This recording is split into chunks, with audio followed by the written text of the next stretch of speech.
Guys, আমি একটা ঘর বানিয়েছি, আপনাদেরকে দেখবো আর সাজিয়েও দিয়েছি। দেখাচ্ছি আসো। এই দেখো আমাদের ফাইনাল ঘর। ওইখানটায় কেক আছে, দেখো আমি কেকটা নিয়ে আসি।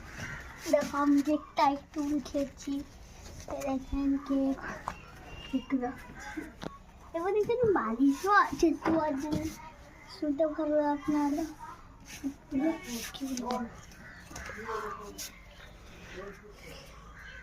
আর দেখেলেন আমার ঘরটা, আর আমাকে দেখেলেন।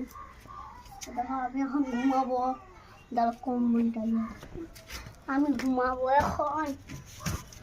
আমার ভিডিও করানো না, এইদিকে ঘুমাই। ঠিক আছে বন্ধুরা, রাখছি, আবার পরে করা হবে। আমার প্রচুর ঘুম পাচ্ছে।